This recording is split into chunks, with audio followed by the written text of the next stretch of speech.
catalyst to greater things, as we already know, on this planet, whether we know it or not. Women as guiding force of principles and purpose. We wear many different hats every single day in our lives throughout our journey, as a mother, as a wife, business owner, entrepreneur, you name it all.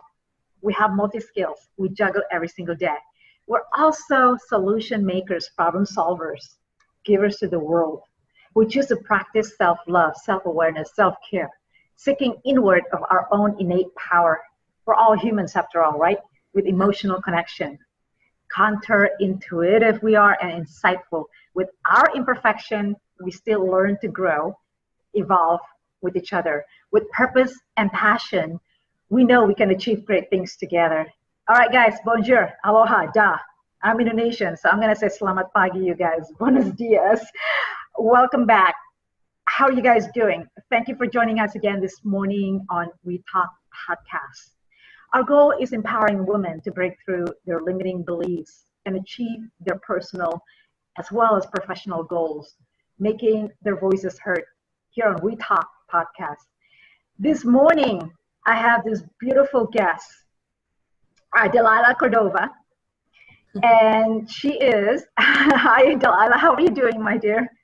I'm good. How are you? Thank you. Thanks for having me on today. Oh, that's good. That's good. Yeah. Another talented guest, Delilah Cordova. I'm going to just give you the ins about her. She's a visibility creator who supports local authors, entrepreneurs, women predominantly. She's an experienced marketer, Kajabi expert, and also an online course creator for authors by using funnels that generate revenues.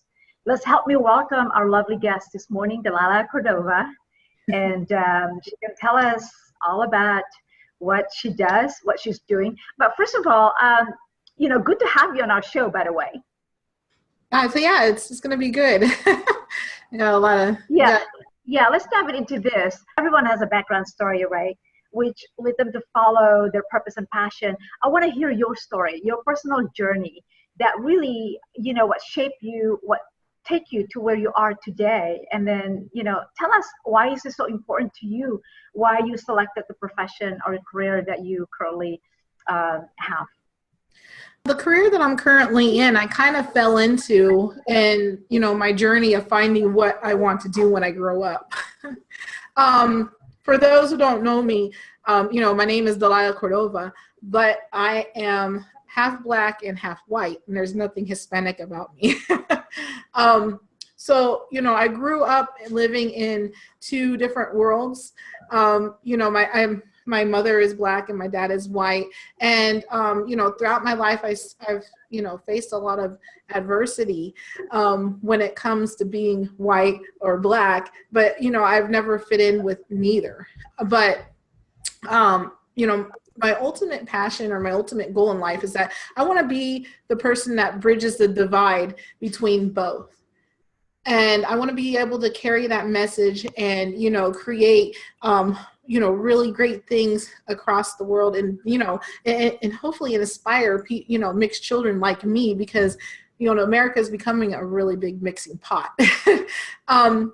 Like I said, I faced a lot of adversity growing up, being of both races, because, during the time I grew up, it was kind of like a racist type thing. So I had to overcome a lot and get through a lot to get to where I am now. As a successful businesswoman yourself, entrepreneur, facing these challenges and everything. And what about in your field, in your business field right now? You share with us that. Right.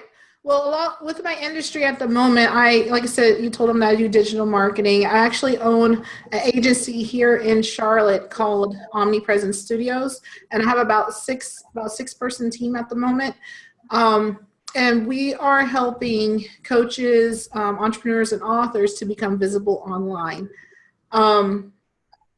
And I've been doing this since 2011. Like I said, I was trying to get to my story, but when I first started, I had that really uphill, battle to get to where I'm at with my business, where it is now. Because a lot of people didn't give me an opportunity to do what I do, being a minority and being a woman. So when I fell into marketing, I got the opportunity to help a local business that was actually a computer shop at the time to use social media and, you know, use Craigslist and all those different things and build a website and build a presence online. And, you know, I figured at that point, like, you know, they started getting in lots of clients, they started doing really well, and they were making really good money off of what I was doing for them online. So I like fell into it. So, you know, I eventually went on and I started doing it as a side hustle for a lot of different little businesses. And, you know, I was making good money doing it. So I was like, you know what, I don't want to work in a warehouse anymore. Because let me back up. I was a veteran before. I'm a veteran now because I was in the military before. So, thank you for your service. Which branch? I was in the Army. I drove trucks. Wow. Well, you know, and that's right? Yeah, and that's what translated to my my warehouse career afterward, because I'm also a single mother of 5, and I had, you know, to put food on the table when I got out the military, and you know, I couldn't go around driving trucks for the rest of my life. So, you know, I had to get into the warehouses and then, you know, do into the side hustle job with the marketing and this and that. And, you know, ultimately, marketing is what I eat, sleep, and breathe every day. I wake up passionate to do what I do. I go to sleep thinking about sales funnels, you know, how I can make things better, how I can do, you know, all these different creative things, you know, and how I can make people more money online. It's what I do. It's what I breathe. It's what I love. I don't think that, you know, the day goes by like where I could just take a mental break off, because I'm consistently always thinking, like, I'll be like, oh, I got to call my client. I got to tell them, like, hey. You're sleeping with it. You know, you're sitting with thinking thoughts like that. Yeah. Yes. And, you know, it's such a wonderful thing when you find your purpose, when you find what drives you. Because, you know, before I had digital marketing, and before I had my, you know, my business and everything else, it was like just stumbling along, busting my arse off for what reason, you know? And I didn't have no drive. I was just getting up, going to work and doing the same thing and working in warehouses and doing really hard work for no reason when I have a lot to offer people, you know? So I'm really fortunate that, you know, I found my purpose when I did, because now every day I get up and I get to empower people. I get to spread people's messages across the internet. I get to help authors, you know, to bring, you know, usually authors that come to me, they're at book conception still. So I get to help them navigate that way to getting their books into stores and getting on shelves and, you know, getting it into people's hands ultimately. And, you know, it's a great feeling when you're helping people to navigate their way to birthing their dreams, whether it be business, whether it be books, whether it be services, or whatever that they want to do. And, you know, I take a really, how I want to put it, I'm really keen for women entrepreneurs, because, you know, I hate for anybody to have to show, I mean, because I have employees and all that, but I really hate if I have to think about going and getting a JLB. Like, I can't even say it. I can't even say it anymore because I don't want it. And, you know, right. When you go through the entrepreneur roller coaster, and then one day you just yes. You just wake up and you're like, screw this, I'm gonna go get a job.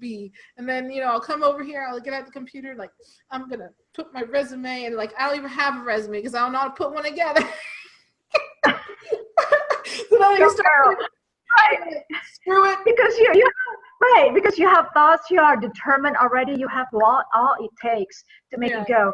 But, you know, on the caveat of that is that a lot of entrepreneurs would fail in a few years, the first 3 years, because they don't understand how to, you know, to put together a strategic business plans or something like that. But with you, if you follow that, the drive, because, you know, anybody can say, well, I want to be this, I want to be that, but you don't have the drive inside because you're seeing it, somebody does it well, and then, you know, I want to be that. Yeah, there's no cookie cutter here. I mean, everybody is customized.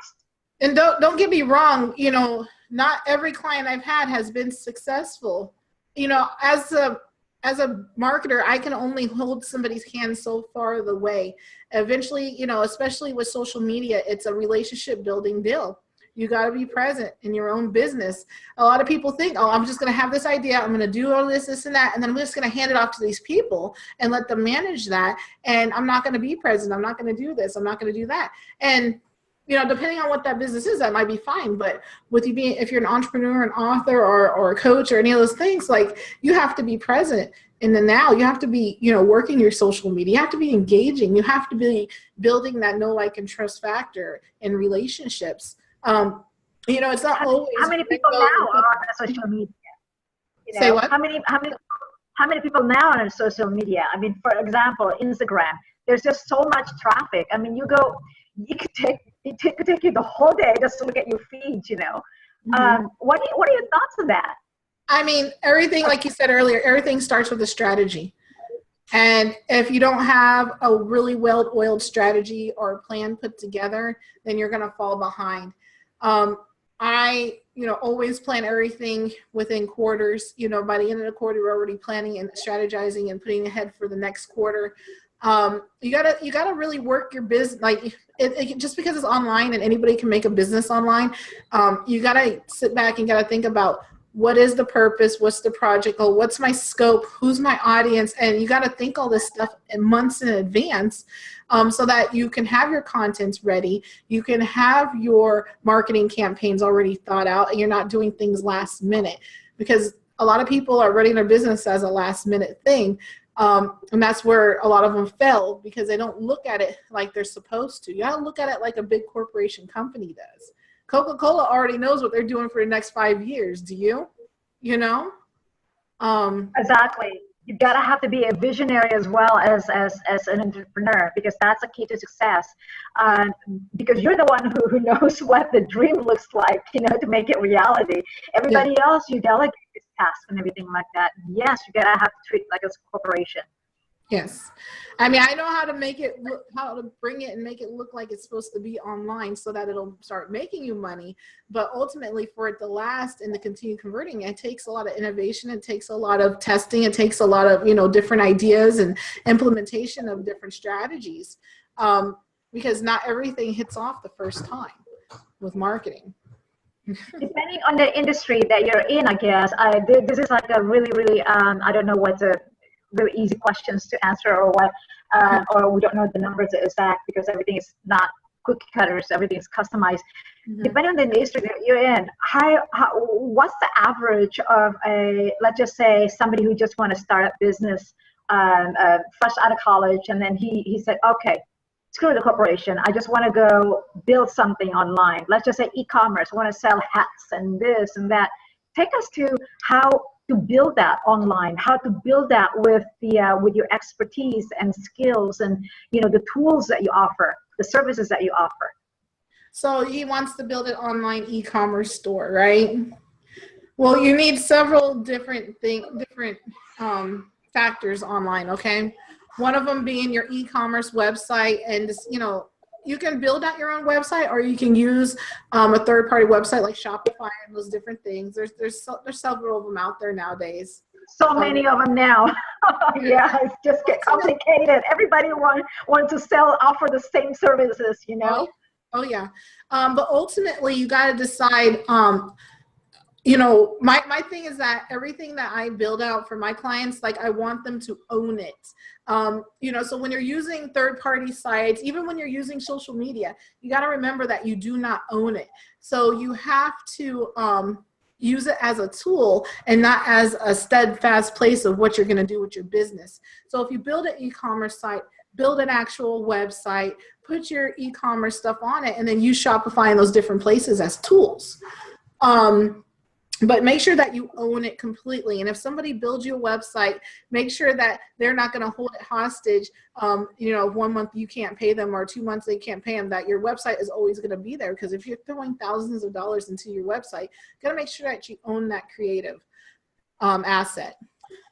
Two, so you got to have a marketing strategy, you know, from social media to SEO to traditional marketing where you're going to do flyers and this and that, what type of advertising, if you're going to do PR, like, you know, what we're doing now with podcasts and blogs, or if you're going to reach out to local media and all those different things, you need to have multiple traffic strategies to get to that e-commerce site. Otherwise, it's all for Neil. And it's going to take you listing your site on multiple directories. For example, my mother, you know, I helped her build her business, of course, because she won't let me not. And she sells her default. Her business is called Lucky Contestant, and she creates contestant wear for The Price is Right. And, you know, she's been doing it for 2 years now, and now her revenue is like consistent at about 2K plus a month. And that's that, you know, fills all of the gap that she needed from retiring. So, you know, with being consistent and making sure that she's using multiple platforms to sell her wear or her shirts, and, you know, creating new designs and doing all kinds of stuff every day, she's able to use that e-commerce site that we built for her to do that. But we have a multiple traffic strategy for that, whether it be from eBay to the different like Teespring and all those different type of shirt stores, online, you know, online shirt make, you know, those drop shipping ones, because she doesn't have, she's older, so she's like in her 60s, so she doesn't want to have to go and actually be boxing up t-shirts and stuff. So yeah, right. Drop shipping is what we chose to do. But, you know, it's about multiple streams of traffic and where you can generate that traffic from. And, you know, because a lot of people think that, you know, Facebook is the end all place for generating traffic, you know, Facebook and SEO, but it's ultimately not. You need to have your products. If you have products, you need to have your products in multiple different places, so that, you know, you need to have an omnipresent strategy. Let me tell you that. So that when people are looking for your exact product, when they enter that keyword, that everything for it pops up and it's from multiple different places. Because if you only have it listed in one place, then it's probably not going to rank when you go into Google or whatever different things, you know. The more places you can put those strategic keywords, the more places you can put your products, more joint ventures or podcasters or bloggers or guest bloggers, whatever you're going to do, more places you can put your products, the better in the long run. Even though it might seem like it's not going to help you, you'll be surprised where your sales will come from years from now. Exactly. Now, let's talk a little bit about SEO. You mentioned that is a search engine optimization. What does that differ with algorithm? Everybody seems to talk about that as a marketer, you know. Well, share with us that. What is that? Yeah. Well, SEO algorithms. Every platform has an algorithm, okay? But SEO is, you know, search engine optimization. So your Google, your Bing, your Yahoo, all those different places where people are searching for information, and it's, you know, catching and bringing those up. Now, there's a bunch of different criteria that, you know, Google and those different platforms use to rank your content as to where it needs to be, which is why I'm telling you it's important for it to be everywhere, so that when people type that, it is a popular search and it comes right up. Now, you know, Facebook and different social media platforms also have an algorithm as well. But it's more, you know, there's different types of algorithm. Everything almost has an algorithm, but you got your algorithm for your Facebook ads. So, and what the algorithm basically means is that's the system that they use when they built the platform that makes it simple for your content to get seen, and they have different criteria for every different platform. And, you know, you just gotta learn how each platform works and how each algorithm is formatted, so that when you do go to run ads, or you do go to place your content out there, you know, to get found, that you are following the best, you know, practices possible for it. What are some bots? You know, I'm going to take you back, for example, my website, NickyDare.com. I've received, I know, it is a pretty low number. I mean, average probably about 900, less than 1,000 a week. I just saw recently, a couple of weeks ago, 21, 22, 2,500 a week. And I tried, the analytic came, report, generated the report automatically. And then I read it and reviewed it. And I said, what is going on? So the first thing I did was call my tech support guys. And I said, what's going on? Explain to me what this is. Of course, well, this is, they speak in tech language, of course. I mean, I'm techie too, but not that deep. And I said, okay, what's the bottom line? They said, yeah, it varies. It could be bought. But when I look at it, yeah, there's a Google search from Chrome. And then, I have analytic that says, where it came from, who's reading it, from which country, and all of that stuff. Mm-hmm. Tell me about that. What is the algorithm and bots and the hashtags? Is that what, right, the hashtag, people love hashtag. Everything has to be hashtag these days so they can find you, I guess. All right, so those are like 3 different things, basically. Okay, so let's start with hashtags, because hashtags are that's the easy one. That's easy. Everybody seems to want one. You gotta have hashtags, right, to be found. Right. Well, the whole point of hashtags is to make things searchable, make things easy to be found when you're using different social medias. So a lot of businesses and, for a lot of events, it's really popular to create hashtags so that when people are looking for things about one particular area, all they got to do is use that hashtag and find it.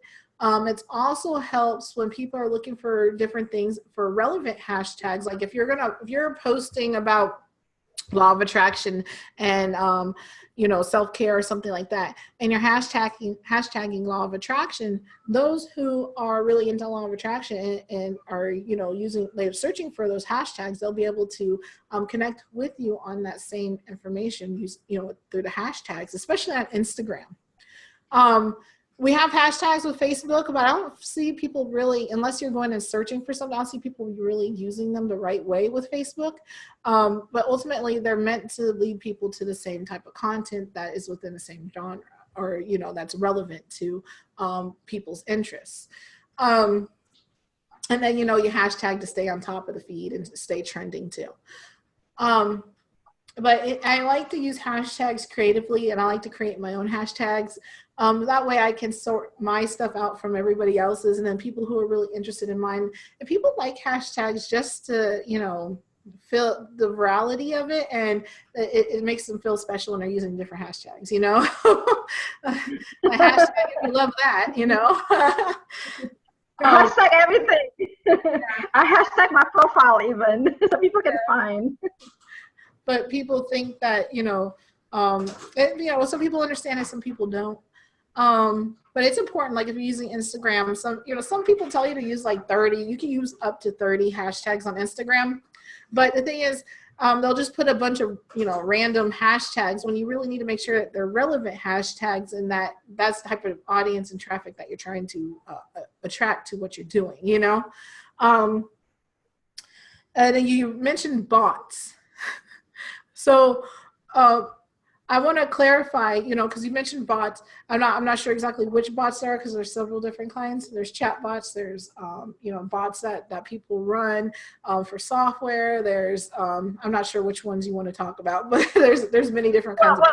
Yeah, I want to talk about the relevant reflecting to the website, my website, because I was stunned, because is this real? I mean, is it because it's double because of what? Is it because is it spammer maybe, So my conclusion was, it's got to be bots, because my website should be weekly basis, should be traffic hits like about less than 1,000. Could be 1,000 all-time high, but now it's like 2,500 all-time high a week. What is do you have a conversion rate for that too, like with opt-ins and different things like that?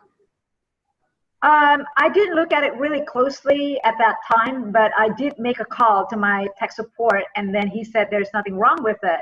And I go, okay, well, let's evaluate the next weekend. The next week, even the same. It's consistent. It's consistent. In fact, I've got other subdomain after NickyDare, and then it's consistently increased as well, the hits, the traffic hits. So is that a good thing? Is that a bad thing? So what I did was trying to get a spammer like Clean Talk is it Clean Talk or something like that? Some organization to clean your spammers. I think I just upgraded my service with them too. Something like that. So I don't know if this is something that every marketer should look. I mean, every entrepreneur should look into. Whether, I mean, you tell me. Tell me your thoughts. I couldn't really tell you too much about looking at the data, but maybe you've had a raise in the amount of traffic that you're getting. Maybe people are consuming your content more than once. And there could be so many different factors as to why that's happening. And it might not always be spammers. It might be that your content got put somewhere and now it's pretty popular, right wherever somebody put it. Is it like one particular page that is getting hit more than another? Or like I said, what's your conversion rate? Do you have opt-ins? Are people opting in more?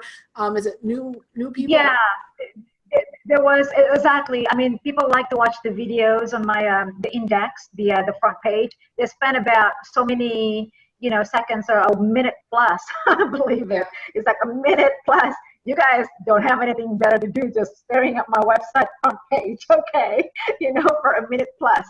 That's the most. I really can't say without looking at the data and seeing where about what the traffic looks like. Google Analytics will give you a bunch of really good insight as to where traffic is coming from. Here might be a kicker too for you. If your traffic is coming from places like Indonesia and from around the world, they will hit up your site so hard if they like your content. And I don't understand why they do that. They're really, like, if you ran a Facebook ad and you did it for worldwide, all those people from Indonesia, Philippines, whatever, they're going to hit your site so hard, but they're not really going to do much as far as like, purchasing or anything like that. They're just consuming your content and they're bouncing, so, they that might be a part of it. I wouldn't know without looking though. So I know from my, great. Yeah. On the countries that I saw, based on the analytic report, I saw USA pretty much is the number one. The second one is Europe, and I think Indonesia fall into like number 5 or 6. Yeah, that's good. But that's USA is still like status of the people who are looking at my website, NickyDare.com. I have no idea. As long as it says USA and Europe, and it's those English-speaking countries that are relate to you, I think you might need to place a really good offer on your front page. See if you can make some. Even on my podcast, people are listening. There was one time, depending on the topic that we discuss on the podcast, there's a couple of controversial ones that I talked to with a couple of guests of mine on board. And it was tuning in through iTunes podcast or through, what do you call this, a smartphone, because we received the analytic in the back office. It's about 30, the all-time high was about 30, I want to say 35,000 listeners. Mm-hmm. So I'm impressed.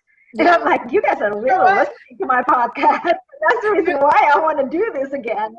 You're so funny because you're like, I might have spammers. And I'm like, girl, you just got a lot of good fans. Like, you just running traffic. That's all. People are trying to figure out what you do. Well, right, but wait, hang on. There's a caveat on that. There's always a caveat on this.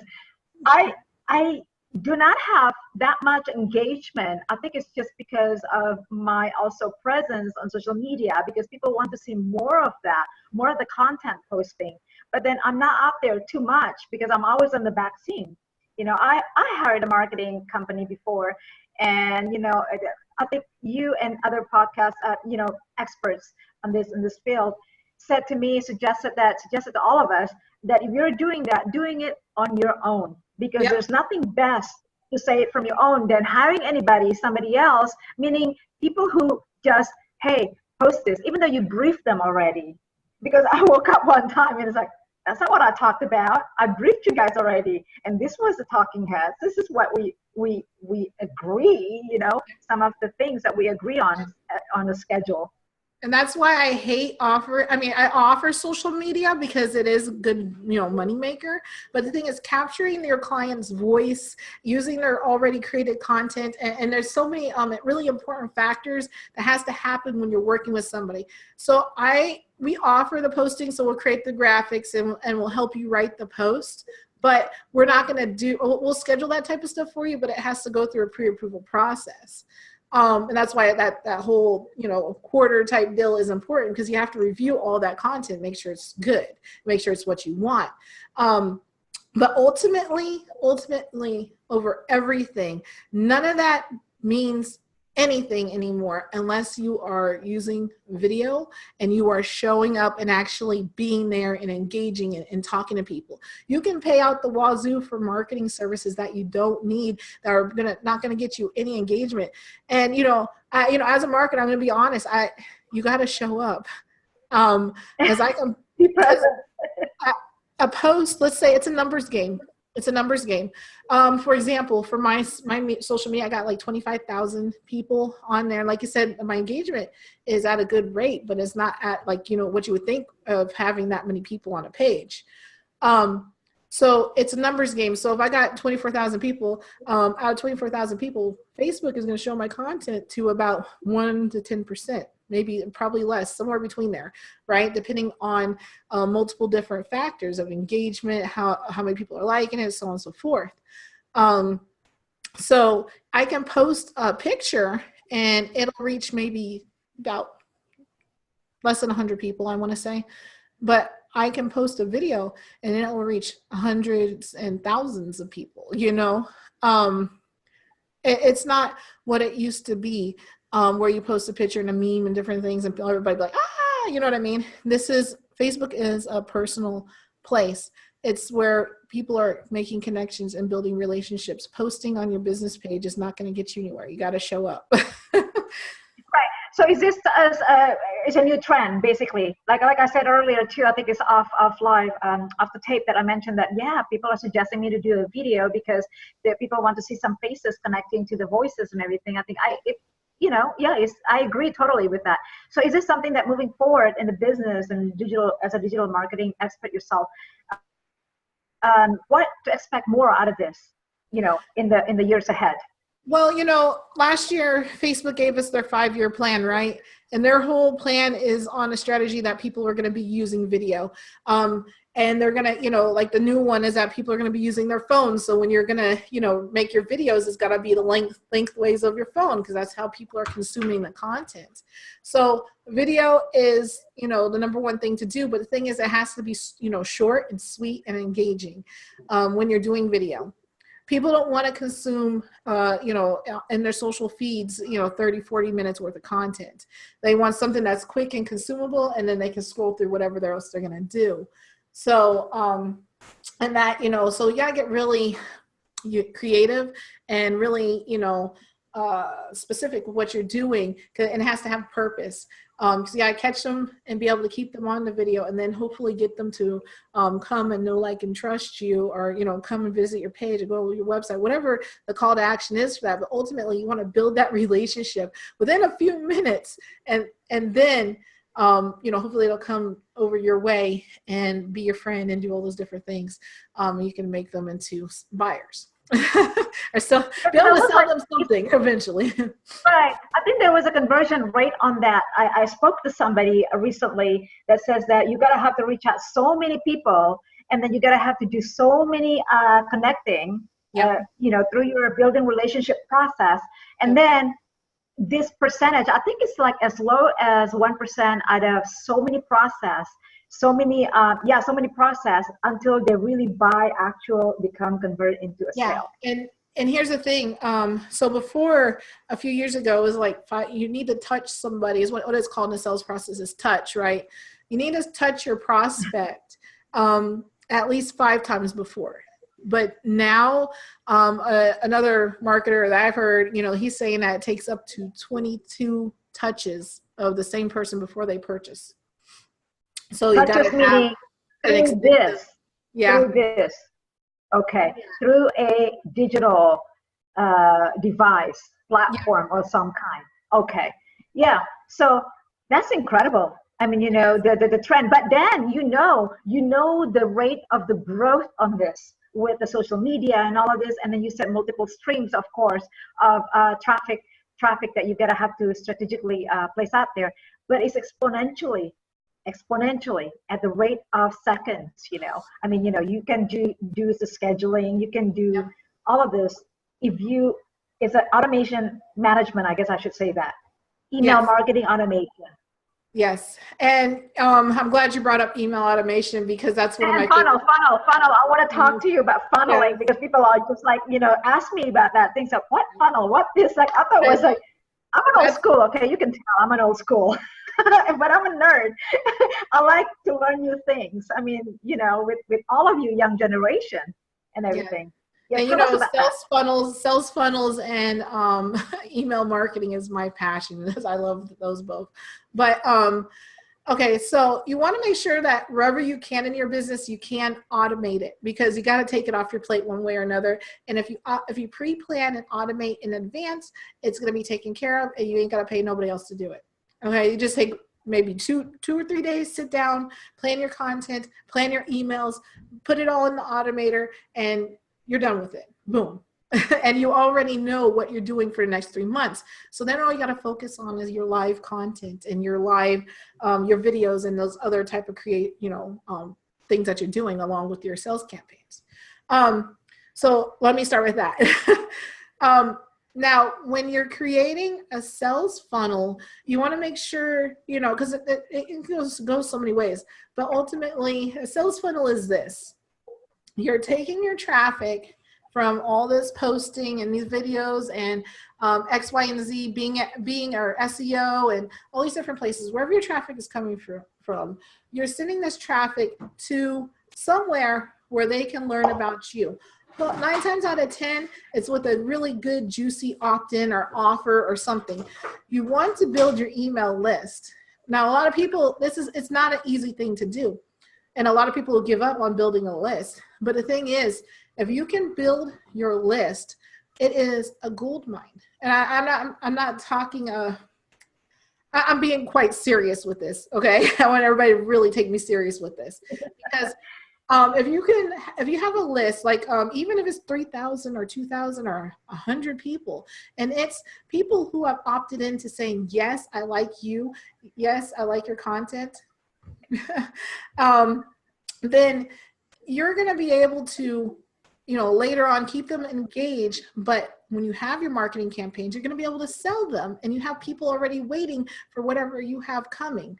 For example, I have a client, he has a list of about 4,000 people. Every time I create a sales letter and I send it out to them, I get at least, 6 to 8K back in sales every time.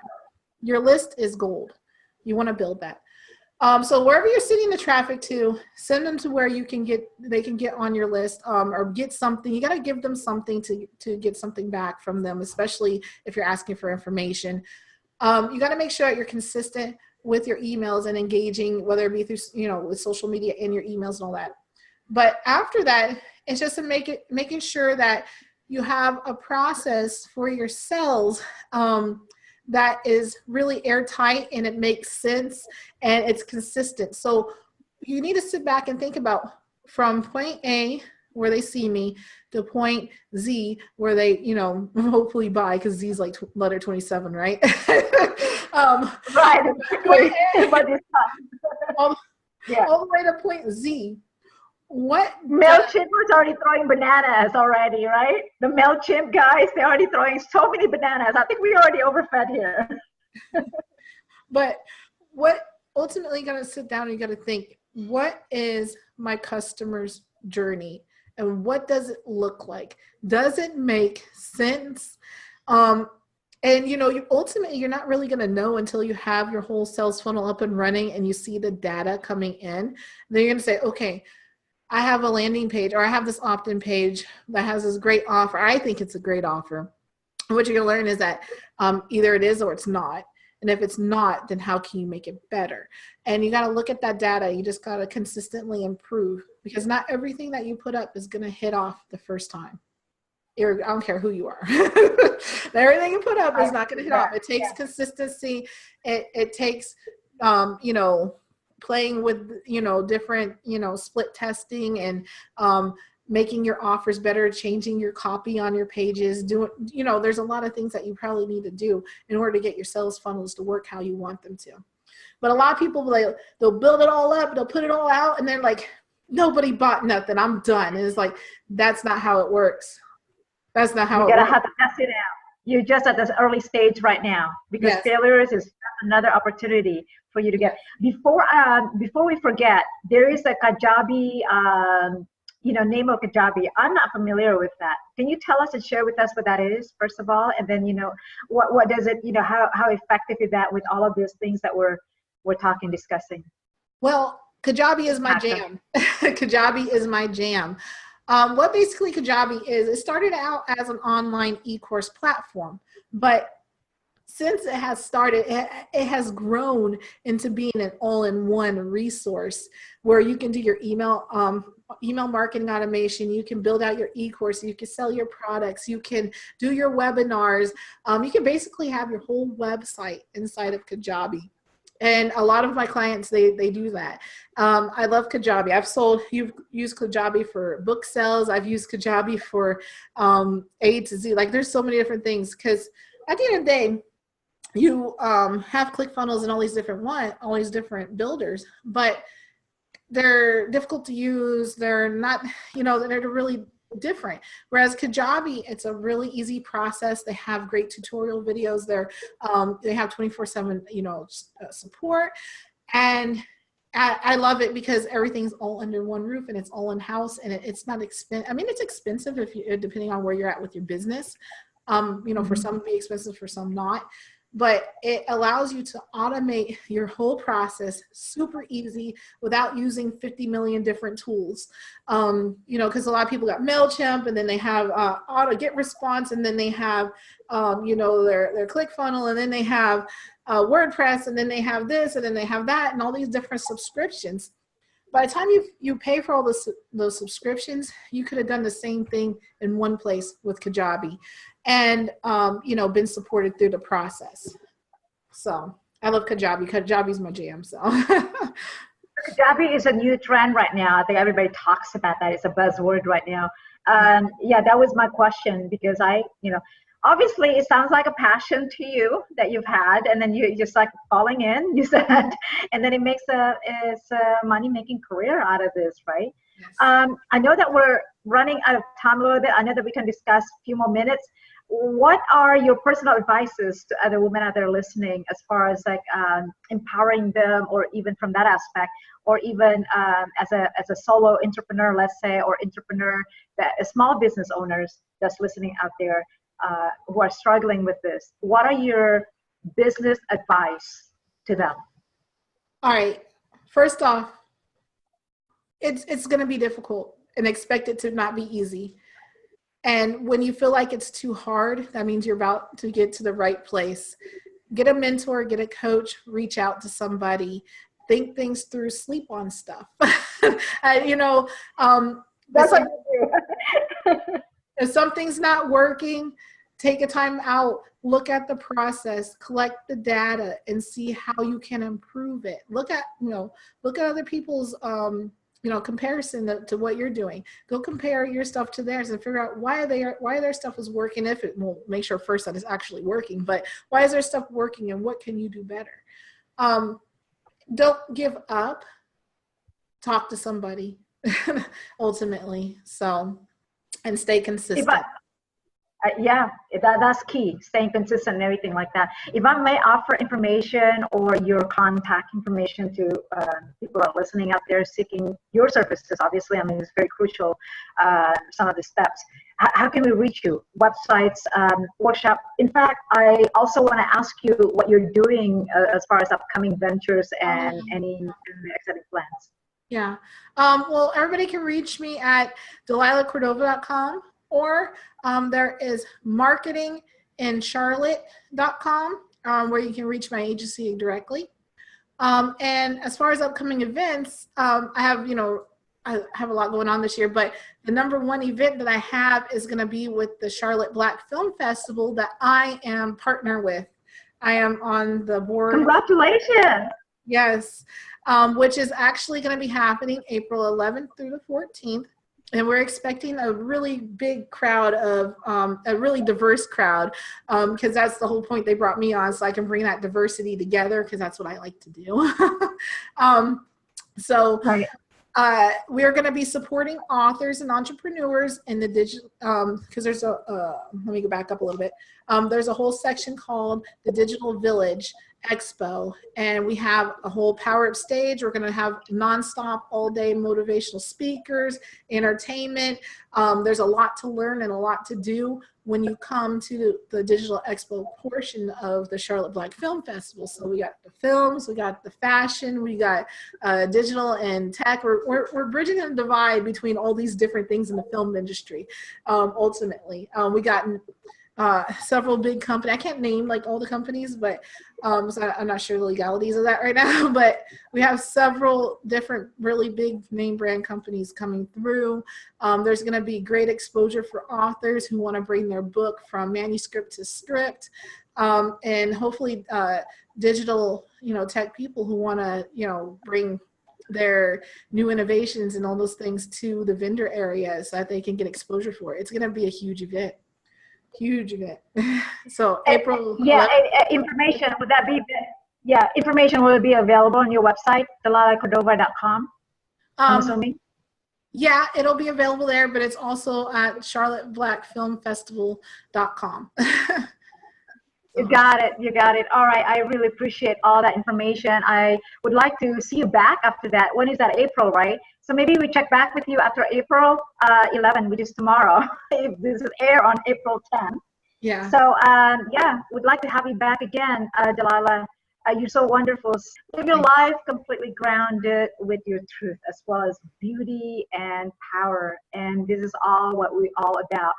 Collaboration, not competition. I am really running out of time right now. But like I said, I wanted to invite you back again because there's so much to learn from you, obviously. This is all about collaboration, guys. Sharing, learning, rise together. Because you never know, our journeys and our stories, compelling stories, can be someone's answer, someone's missing pieces in their lives, So stick around. Any final say that you wanna share with us, Delilah, before we go? Now, just keep your pursuit to happiness. Make sure you find your purpose at the end of the day, and make it happen. Make it happen.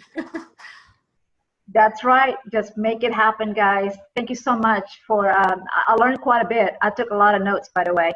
And for our listeners, if you enjoy listening to this, please do post and share the podcast to others. Share it, like it, tweet it out, Facebook like it, the best. I always say this and ask you guys to do just one simple thing. It's not much, I ask. It feeds your soul, and it feeds the soul of your friends and others around you. See you next time on our WETalk, Women Empowerment, with our goal to bring women empowering other women to break through their limiting beliefs and achieving their personal and professional goals. Healthy mind promotes healthy body.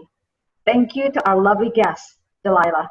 We love to have you back again soon. Definitely. All right, love, I gotta go. Stay safe, stay vigilant. I'm NickyDare, your host. Thanks, guys. God bless. Bye.